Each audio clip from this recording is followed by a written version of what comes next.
Paranormal, phénomènes étranges, histoires fantastiques, les clés du mystère, sur Sud Radio. C'est un vrai plaisir de nous retrouver chaque dimanche en fin de matinée pour les clés du mystère. Frédéric Jarraud, Yves Lignon, professeur Yves Lignon. Bonjour Yves. Bonjour Frédéric. L'exorcisme, c'est le thème de notre émission aujourd'hui, avec une expérience que vous allez nous raconter dans quelques instants à peine. Ça va être une fois encore passionnant. On va débuter l'émission quand même en rappelant ce qu'est un exorcisme. Yves. Alors un exorcisme, c'est une cérémonie religieuse, mon cher Fred, et dire cérémonie religieuse, c'est même trop flou, c'est une cérémonie catholique. Ah oui, uniquement. Voilà, c'est une cérémonie catholique qui a pour but de chasser le démon. Alors le démon qui peut soit se manifester, je veux dire, de façon virtuelle, sans se montrer, en provoquant des malheurs qui s'accumulent sur une famille, qui peut soit être entré dans le corps d'une personne. Et on parle là d'un possédé. Alors, l'Église catholique a ses critères pour reconnaître les procédés. Ils ont été fixés au XVIIIe siècle. Je vous donne pas toute la liste, mais simplement l'un d'entre eux. Un possédé a brusquement le don des langues du jour au lendemain, comme ça. Polyglotte. Il se met à parler le moldo-valaque, le sanskrit primitif, tout ce que vous voudrez. Bon, il est extrêmement excité. Il a une force herculéenne. Enfin, on dit herculéenne parce que c'est le mot habituel, mais il a une force telle que Hercule ne tiendrait pas 2 minutes devant lui. Ah oui, carrément. Et ainsi de suite. Bon, il crache un liquide aussi mystérieux que nauséeux. Bref, c'est à tout ça que l'Église catholique reconnaît un possédé. Est-ce qu'on sait quelle est la nature de ce liquide? Parce que c'est assez étonnant. D'un point de vue médical, je vous disais tout à l'heure ce que j'en pense, puisque s'il y a un liquide qui est craché, effectivement, on peut le prélever. On peut avoir une cuvette à portée de la main. Très bien. Bon, alors ça, ce sont les critères de l'Église catholique. Et j'insiste bien pour dire, comme toujours, en tout respect des consciences, que ces critères qui définissent ces manifestations de possession diabolique, n'ont de sens que si on est catholique. Pour un athée, l'athée vous dira tout ça, c'est de l'hystérie, c'est de la maladie mentale. Le diable n'existe pas. Mais enfin, la science, elle est comme la République, elle est laïque, elle respecte toutes les religions, toutes les croyances, même aussi bien ceux qui croient au ciel que ceux qui n'y croient pas. Donc nous prenons l'exorcisme, la possession, telle que les présente l'Église catholique. Et lorsqu'on voit des images à la télévision de cérémonies comme ça, c'est souvent très impressionnant. C'est extrêmement impressionnant, et je vais pouvoir vous expliquer tout à l'heure que ça ressemble assez peu à la réalité, même si la réalité elle-même est très impressionnante. Parce que pour l'Église catholique, il faut bien le dire aussi, le phénomène de possession est rare. Ça ne se produit pas souvent. Ce qui sous-entend que, puisque la possession est attribuée au démon, l'exorcisme, qui a pour but de chasser le démon, est une cérémonie plus rare que la messe du dimanche. Il faut avoir ces choses-là très clairement en tête. Et donc c'est vrai qu'il y a quelques années, j'ai eu l'occasion d'assister à un véritable exorcisme catholique, et j'y ai assisté à la demande de l'évêque du diocèse. Je ne vous dirai pas dans quelle région ça se situait. Et donc l'évêque a autorisé un exorcisme, décision tout à fait exceptionnelle, mais il a demandé à ce qu'une équipe scientifique soit présente, et puis pas n'importe quelle équipe scientifique, dis-je en me gonflant, la mienne. Et donc j'ai pris la direction de l'observation scientifique de l'exorcisme. Je vais vous raconter ça tout à l'heure en détail, parce que c'est pour moi un souvenir très fort. C'est un moment sur le plan affectif très important de ma carrière de chercheur en parapsychologie. Mais auparavant, je crois qu'il faut vraiment mettre en garde nos auditeurs contre les faux exorcismes. Parce que si les exorcistes véritables, les exorcistes catholiques sont rares, il y en a un, je le répète, par diocèse, et ils ne pratiquent pas très souvent, les faux exorcistes, les charlatans, sont eux très nombreux. Nous allons débusquer les charlatans grâce à vous, Yves Lignon, dans quelques instants à peine, juste après une petite pause sur Sud Radio. Avec Yves Lignon, chaque dimanche en fin de matinée, les clés du mystère consacrées cette semaine, Yves, à l'exorcisme. Et vous êtes donc l'un des rares scientifiques à avoir assisté à un véritable exorcisme. Juste avant de poursuivre votre récit, vous souhaitiez vraiment nous mettre en garde contre les charlatans, en quelque sorte. Oui. Par exemple, il y a vraiment peu de jours, moins d'une semaine, j'ai reçu une lettre d'auditeur me demandant conseil à propos d'un exorciste qui sévit en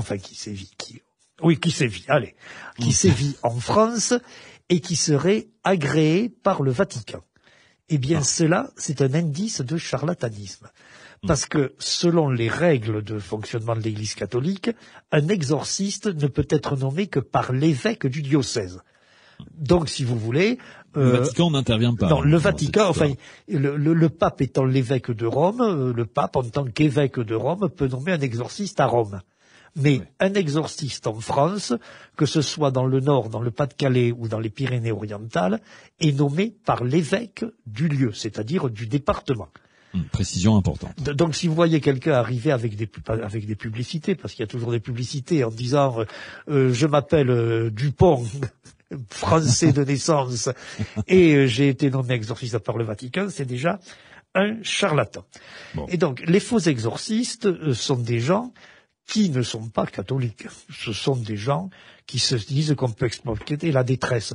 Il faut bien dire que dans notre société, de nombreuses personnes, quand elles sont face à des malheurs répétés, ont tendance à accuser le diable.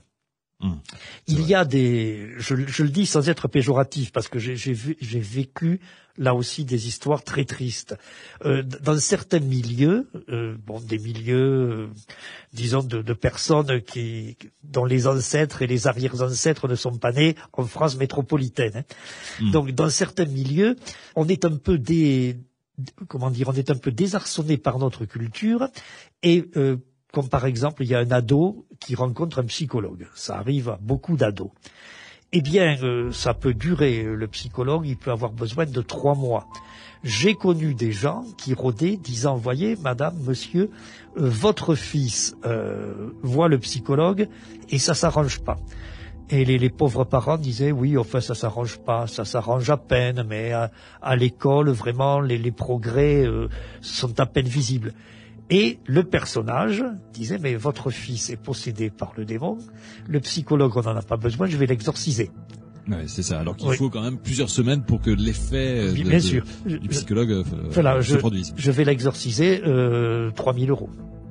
Ah oui. Oui, voilà. Bien sûr. Bon. Ouais. Donc il y a de la part de charlatans qui s'achètent des soutanes et qui même quelquefois poussent le cynisme jusqu'à ne pas les acheter, qui exercent, qui disent je suis prêtre et qui débarquent en polo d'une grande marque et en gif, vous voyez, mais qui ont toujours des tarifs très élevés, alors que bien entendu un véritable exorciste nommé par un évêque ne vous demandera rien.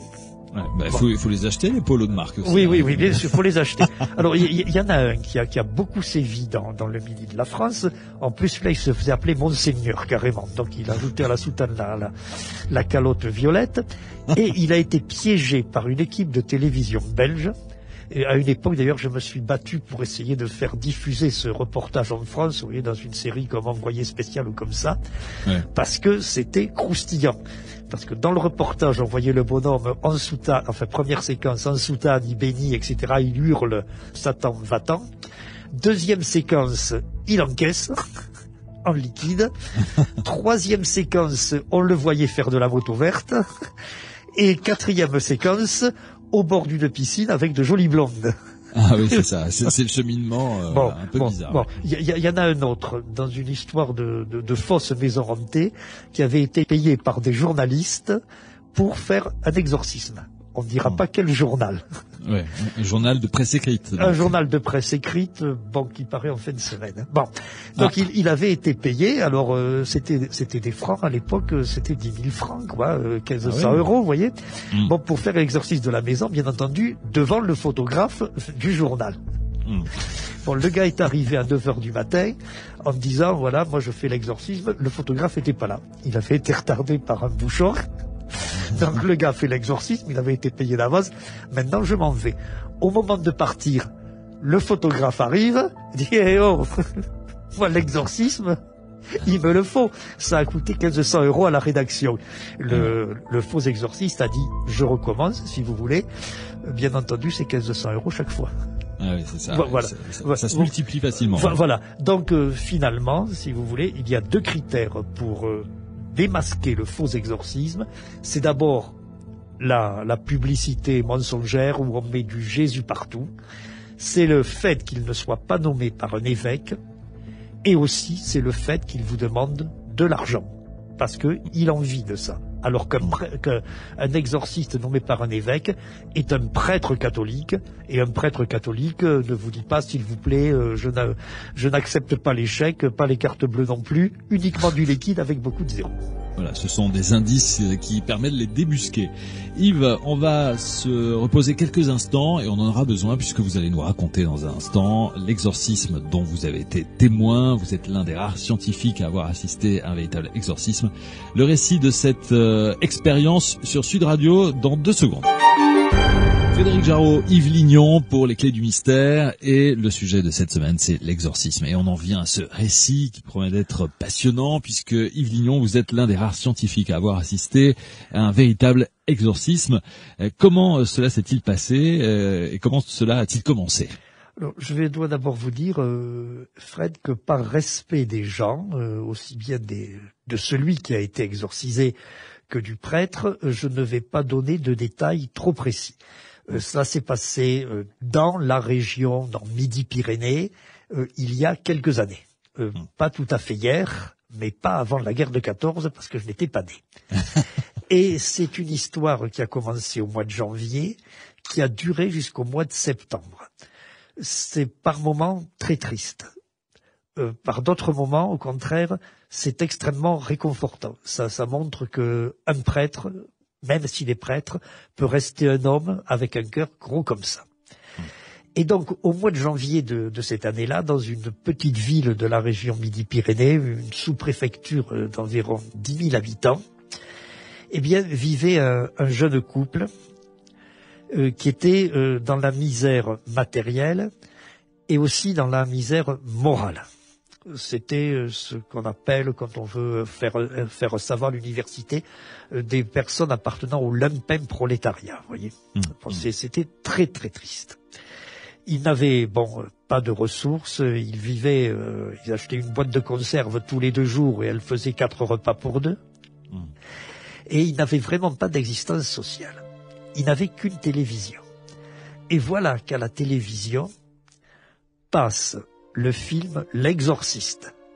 Le film très célèbre, vous en avez entendu parler. Oui, bien sûr, dans les années 70. Voilà, donc ce film avec Max von Sydow, le film L'Exorciste de William Friedkin. Et le jeune homme, ils étaient très très jeunes, ils vivaient en couple, mais ils avaient plutôt 20 ans que 30 ans. Donc le jeune homme, dans les jours suivants, raconte à son entourage, aux gens qui habitent dans le même immeuble, aux travailleurs sociaux qui s'occupent un peu de lui. Il dit, ça y est, je suis possédé. Ce qui se passe chez moi, c'est exactement ce qu'on voit dans le film. Brusquement, le diable s'est emparé de moi. J'ai des crises terribles. Je crache. Tout se brise. Comme dans le film, sa compagne témoigne, il a la tête qui tourne à toute allure à 360 degrés, etc. Ce garçon raconte cela. Et c'est facilement compréhensible, ça attire l'attention. C'est un point important. Voilà quelqu'un qui, pour la société, n'existait pas et qui, d'un seul coup, se trouve mis en vedette. Alors, c'est souvent le cas, oui. Oui, alors vous pensez, c'était la télé-réalité avant la lettre. Ouais. Et donc, vous comprenez bien que dans ces conditions, il se sent mieux. Possédé ou pas, diable ou pas, il se met à raconter qu'en plus d'être lui-même possédé par le diable, sa maison est hantée. Bref. Il existe, il est reconnu aux yeux des autres. Voilà. Bref, un beau jour arrive un de mes collaborateurs, un médecin qui était un médecin qui exerçait dans un cabinet de généraliste à 20 km de là, et donc qui débarque et qui ne voit absolument rien, sinon des dégâts incroyables. Dans ce pauvre appartement, les draps étaient déchirés, les rideaux étaient arrachés, les ustensiles ménagers, il y avait une casserole qui avait été piétinée, et tout ça, c'était le démon. Et le garçon, dont je ne veux pas donner le prénom non plus, dit à mon ami, dit au médecin, je suis possédé, il faut me sauver. Toutes ces manifestations, Yves, ont été postérieures à la diffusion du film. Voilà, elles n'avaient pas lieu avant. Non, le détail important, c'est que tout a commencé après la diffusion du film. Et comme me l'a téléphoné cet ami médecin le soir même, il avait un peu d'humour, il m'a dit c'est bien joli, avoir les traces dont j'ai pu constater l'existence, ça doit être encore mieux dans le film, sauf que je n'ai rien vu moi-même. Ouais. Quand j'ai demandé est-ce que, écoutez, je suis médecin, mais étant donné l'importance de l'affaire, je peux fermer mon cabinet pendant une journée et puis même rester là une nuit pour voir s'il se passe quelque chose, si le démon arrive, si le démon rentre dans votre corps. Ben là, on lui a répondu, écoutez, le démon, on ne sait pas quand est-ce qu'il vient et quand est-ce qu'il ne vient pas. Donc, c'est pas une journée, une nuit qu'il faudrait que vous preniez, c'est 3 semaines. Ah ouais. Mon ami a dit, bien entendu, je ne peux pas. Et il est reparti. Donc en fait, il n'a rien vu, il n'a rien constaté lui-même. Non, si, il a constaté les dégâts. Il a constaté les dégâts. Si nous avions l'image, je vous montrerai les photos. L'appartement, une tornade. Enfin, même c'est pas l'impression d'une tornade que donnait ce pauvre appartement qui était juste une chambre qui servait aussi de salle de séjour et une petite kitchenette. C'était pas une tornade, c'était un monstre. Vous savez, King Kong qui est passé dans l'appartement. Et partout, des jets nauséeux en train de sécher, une espèce de liquide, etc. Ah, ça, c'était pas beau à voir. C'était pas beau à voir, sauf que finalement, personne ne voyait rien. On ne venait qu'après. Le garçon, il a dit à mon ami, comme il l'a dit à l'assistante sociale, ça s'est passé. Vous pouvez venir voir ce qui s'est passé. Mais quand quelqu'un disait, on reste, on lui répondait, c'est inutile. Voilà, et donc forcément, le couple en question va être amené à demander de l'aide après cette visite de votre collaborateur. On va raconter la suite de cette histoire, si vous voulez bien, Yves Lignon, sur Sud Radio, dans quelques instants. Nous sommes ce dimanche en plein récit d'un exorcisme, en tout cas d'un constat d'exorcisme avec Yves Lignon. Le sujet est vraiment passionnant. Donc vous êtes l'un des rares scientifiques, il faut le rappeler, à avoir assisté vous-même à un exorcisme. L'histoire commence dans la région Midi-Pyrénées il y a quelques années. L'un de vos collaborateurs est dépêché dans un appartement, dans une petite ville de la région, pour constater que l'un des occupants, que le monsieur qui occupe cet appartement est manifestement lui-même habité par un démon, et votre collaborateur constate les dégâts causés par cet état. Et puis finalement, ne voyant pas de manifestation en direct, il s'en va. Alors comment ce couple va-t-il réagir? Quels sont les événements qui vont suivre? Ce couple, on l'a dit, il essaie d'exister, d'attirer l'attention. Et donc il raconte l'histoire tous azimuts. Mais évidemment, personne ne le croit. Parce que moi, je peux vous dire, mon cher Fred, enfin, je ne vais pas faire ça chez moi, mais venez visiter mon appartement parce que King Kong est passé, vous me répondrez, je veux bien, mais je préférerais être là quand King Kong passe. C'est bien. Et donc, très vite, assistante sociale, voisins, il y a même les policiers qui se sont mêlés, on a conclu, c'est un malade, quoi. C'est un fou, c'est un fada, il faut l'enfermer. C'est une mise en scène, en fait. Voilà, c'est une mise en scène qu'il fait pour faire parler de lui. Mais il faut l'enfermer, c'est bien beau. On n'enferme pas les gens comme ça contre leur gré en France, quoi qu'on raconte. Enfin, on peut les faire enfermer de force, mais à condition qu'ils aient commis quelque violence contre quelqu'un.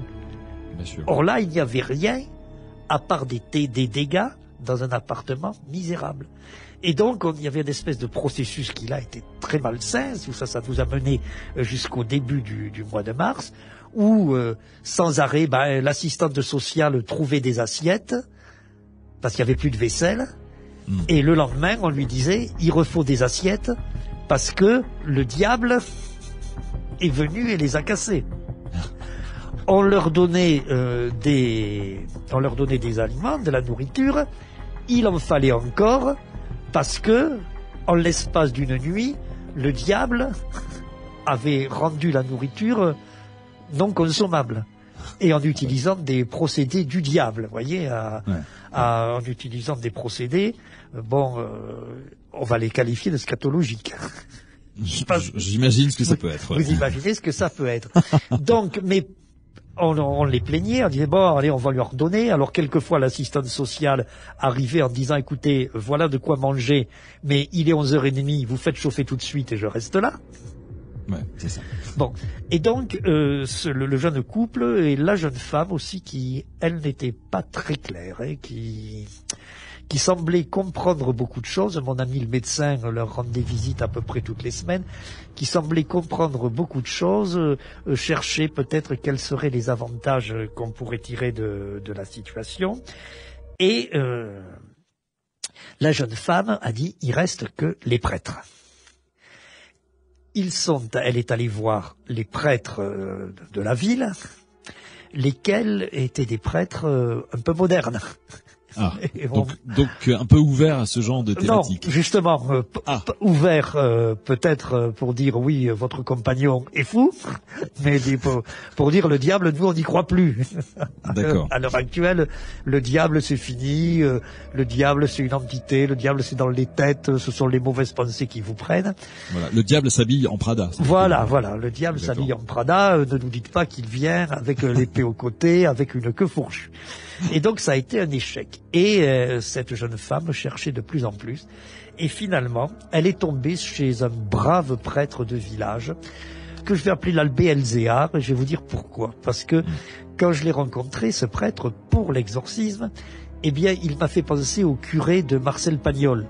Dans César, un prêtre, vous voyez, plein d'humanité qui vient faire la confession de Panis. César, le film commence par l'agonie de Panis, et un prêtre qui est d'ailleurs un ami d'enfance des principaux personnages vient confesser Panis, et c'est un prêtre qui a vraiment l'intelligence ouverte autant que le cœur. Bon, ben ce prêtre, le prêtre qui a pratiqué l'exorciste, appelons-le aussi l'abbé Elzéar. Donc il avait une petite paroisse villageoise à une trentaine de kilomètres de la petite ville dans laquelle se passe notre histoire. Et finalement, il a accepté de pratiquer l'exorcisme. Et donc, il a dû demander l'autorisation à l'évêque. Et c'est là que tout s'est enclenché. L'évêque a dit d'accord, monsieur le curé Elzéar, vous pouvez pratiquer l'exorcisme sur ce jeune homme, mais il faut une équipe scientifique. Et c'est comme cela que, un jour de septembre, avec mes collaborateurs, dont je vous donnerai la liste tout à l'heure, alors qu'il faisait très beau, très doux, que la soirée tombait, nous nous sommes retrouvés devant cette église. Vous savez, une petite église de pierre, un peu moussue, un lieu qui respire la paix par nature. Et nous avons vu descendre d'une voiture accompagnée par mon copain médecin qui les suivait, le soi-disant possédé, avec sa compagne. Et de l'autre côté arrivait l'abbé Elzéar, qui portait la soutane, non pas parce qu'il était un conservateur radical, mais pour bien montrer qu'il était prêtre.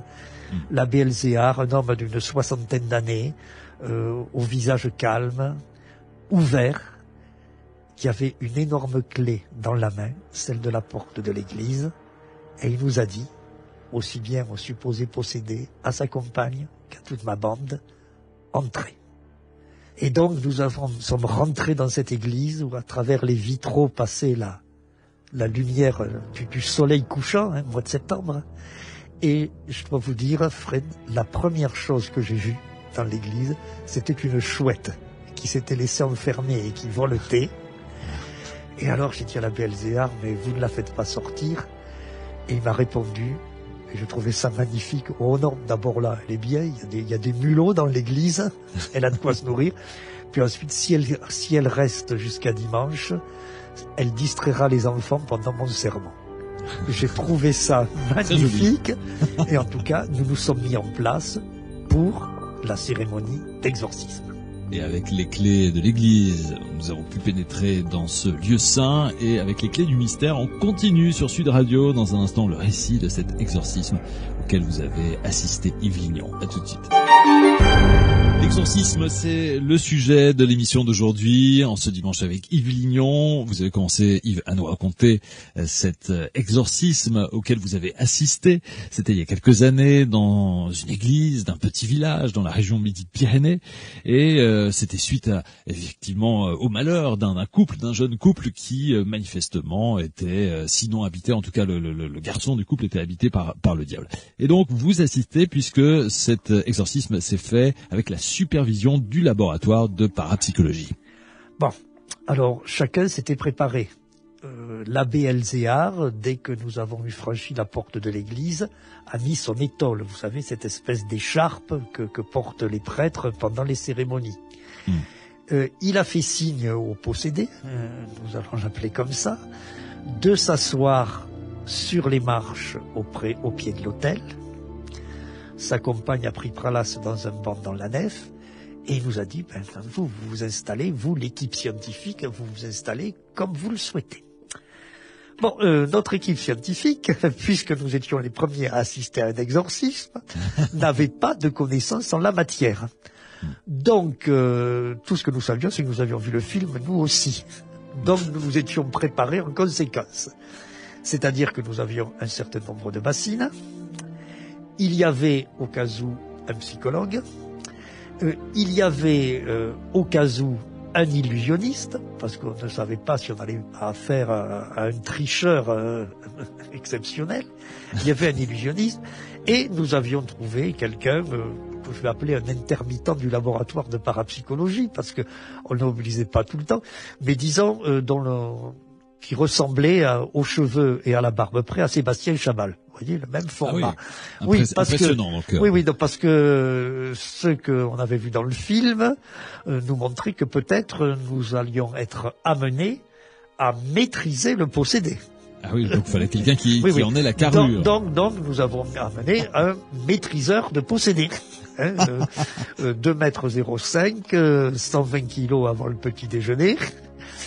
tout en muscles, quoi. Bon, et puis on s'est installé donc en demi-cercle. Alors évidemment, le maîtriseur de possédé a pris place juste à côté du possédé.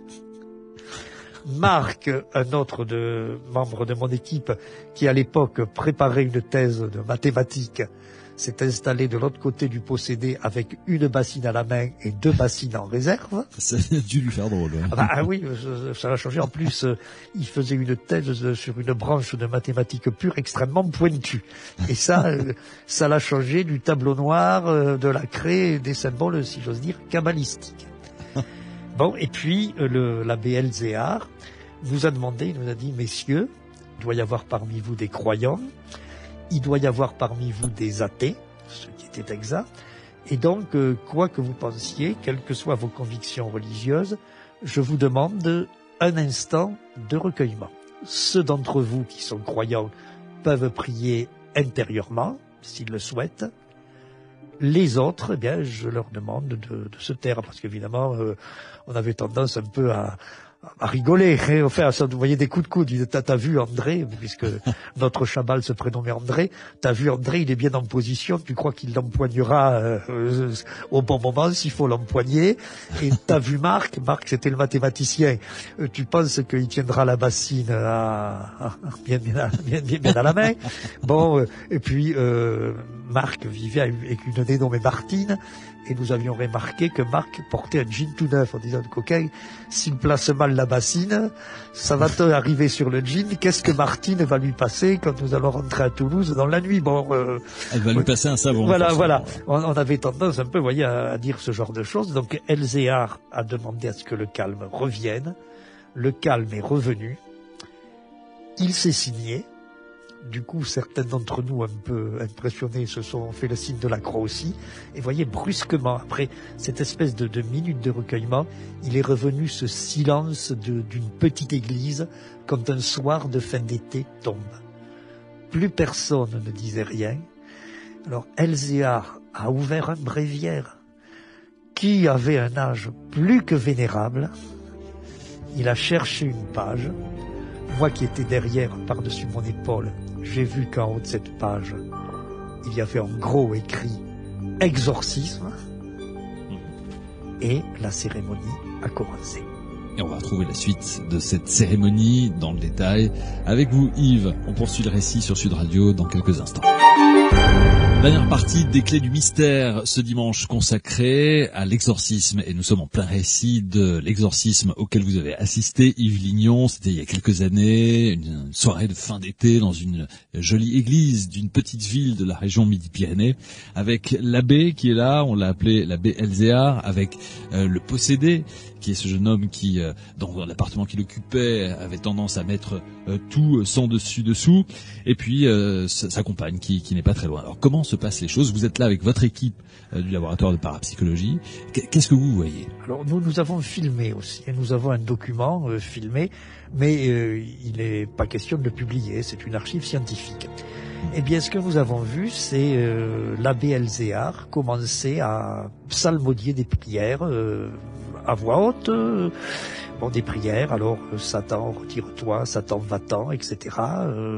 Ça a duré 10 minutes, rien ne s'est passé. Bien, le possédé avait l'air frustré. André, qui se tenait debout à côté de lui, avait des crampes parce qu'il était debout. Marc, avec sa bassine, avait aussi des crampes parce qu'il la tenait à bout de bras. Mais il ne s'est rien passé.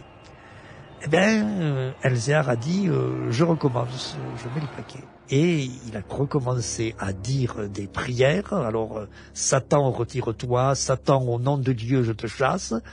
Il en a dit davantage que la première fois. Ça nous a bien occupé le double de temps, une bonne vingtaine de minutes. Et là, le possédé, si je mets possédé entre guillemets, bien entendu, le possédé a joué les possédés. C'est-à-dire qu'il s'est un peu agité. Mais André n'a pas eu à intervenir. Il a craché, au fond de la bassine. L'analyse ultérieure a montré que ce sont les expectorations qu'on est un peu trop gros fumeur, vous savez, on a une bronchite chronique, etc. Ouais. Il a poussé des cris du genre « Non, non, je ne m'en irai pas du corps de cet homme », mais avec sa voix. Il ne s'est pas mis, vous voyez, je vous disais tout à l'heure que pour l'Église catholique, un critère de procession, c'est parler les langues étrangères. Il a continué à parler avec l'accent occitan. Quand c'était soi-disant le diable qui s'exprimait par sa voix, elle avait la voix du gars, elle avait l'accent du gars, et l'accent du coin. Donc, Elzéar était là récitant les prières. De temps en temps, un peu d'agitation sur les marches, un crachat dans la bassine. Puis non, je ne m'en irai pas. Alors, quelquefois, c'était violent. Je peux le dire, même au micro de Sud Radio, ça, le comte de curé, tu ne me feras pas foutre le camp. Mais oui. Cet homme m'appartient, etc. Je suis l'esprit du mal. Mais encore une fois, il manquait presque. Ce qu'il n'y avait pas, c'était des jurons. Mais je suis persuadé que s'il y avait eu des jurons, ils auraient été en langue d'ossien, vous voyez. Donc nouvelle pause. Le possédé reprend une attitude prostrée sur les marches, et l'abbé Elzéar remet ça. Pour demi-heure cette fois. Oh là là. Même scénario. Je ne vous le raconte pas une seconde de fois. Non. Parce que ça a été exactement pareil. Et donc, quand on a fait la pause, et nous dépendions d'Elzéar, on faisait la pause quand lui, il s'est soufflé un peu, le pauvre homme. Quand on a fait la pause, on dit, alors, ça n'a pas l'air de donner grand-chose. Ça n'a pas l'air de donner grand-chose. Oui, nous a dit Elzéar, vous voyez, Satan est bien plus fort que ce qu'on croyait. Ah ouais. Mais il nous a dit, écoutez, la cérémonie est terminée pour ce soir. On allait vers les 22h. Vous avez un peu de route à faire pour rentrer à Toulouse. On recommencera une autre fois. Alors, tout ça pour ça. Alors, chacun est reparti de son côté. Elzéar, avant qu'on reprenne la route, et nonobstant les risques de contrôle routier, nous a offert un excellent muscat mousseux et des gâteaux. C'était un prêtre extraordinaire. Vraiment, il faudrait que tous les prêtres soient comme ça. Et je vous assure que les églises se rempliraient de nouveau. Hein. Voilà. Quoi qu'il en soit, consommer avec modération. Oui, bien sûr. Le muscat mousseux, oui. Non, mais nous l'avons consommé avec modération. Mais je vous assure qu'il était bon. Les pâtisseries aussi. Et donc, lui, Elzéar était tout à fait sincère. Hein, et il nous a dit, Satan n'a pas cédé ce soir. Mais je recommencerai. Alors, dans quel état d'esprit vous-même vous étiez forcément déçu par ce résultat. Oui, bien, enfin déçu. Oui, bon. Sceptique. Il faut bien dire qu'on aurait aimé revoir le film, quoi. Au fond de nous-mêmes. Non, déçu, pas exactement. Bon, il était évident que ce que nous avions assisté, c'était au comportement d'un malade mental, un gars qui jouait la comédie du possédé. Le psychologue n'a pas eu un moment de doute. Et d'ailleurs, effectivement, quand nous avons raconté tout ça à l'évêque a fait quelques interventions et on a soigné ce garçon. Il en avait bien besoin. On a réussi à lui trouver un petit boulot, ce qui l'a guéri définitivement. Hein. Non, déçu, bon, on a assisté à quelque chose qui n'avait rien de paranormal. Hein. Et bon, ça a été notre conclusion, c'est ce que nous avons expliqué. Moi, je me souviens, là, j'ai relu pour préparer l'émission mon rapport à l'évêque. Ça commence par nous n'avons pas assisté à des phénomènes relevant de notre compétence de chercheur en parapsychologie. Ça ne signifie pas, je ne vais pas vous le dire, n'essayez pas de me le faire dire, Frédéric, que le diable n'existe pas. Oui, c'est ce que j'allais vous dire. C'est malgré tout un sujet sur lequel depuis vous continuez à vous pencher parce que bien. Vous pensez qu'il y a une certaine réalité par rapport à ça. Bien sûr, il y a une réalité par rapport à ça. Qu'on accuse le diable, pourquoi pas. Je ferai simplement remarquer que pour accuser le diable, il faut d'abord croire en Dieu. Et que si l'on ne croit pas en Dieu, eh bien tout cela n'a aucun sens. Mais je respecte profondément les gens qui disent ces phénomènes, ces événements, ces malheurs successifs qui m'adviennent, eh bien, sont dus au diable. Ça, c'est profondément respectable. Mais cette fois-là, dans cette soirée, je le dis vraiment, qui est un excellent souvenir, tellement nous avons rencontré un prêtre qui était un type bien. Voilà, je vais le dire brutalement. Ouais. De cette soirée, il n'y a pas eu de parapsychologie, tout simplement. Et c'est vrai que régulièrement on prend connaissance de la presse de phénomènes de ce type-là, en tout cas de cas qui mériteraient qu'on puisse s'y pencher. On aura peut-être l'occasion de le faire dans les prochaines semaines dans une nouvelle émission. Pourquoi pas? Bien sûr, je ne dis pas qu'il n'y en a pas ailleurs. Je dis simplement, ce soir-là, nous n'avons assisté qu'à des choses, qu'à des comportements qui relèvent tout simplement de la psychologie.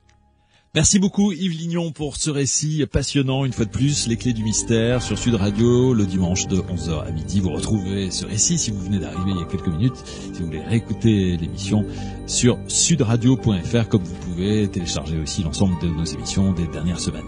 Yves, bonne semaine et rendez-vous la semaine prochaine pour un voyage dans la France mystérieuse. Bon dimanche.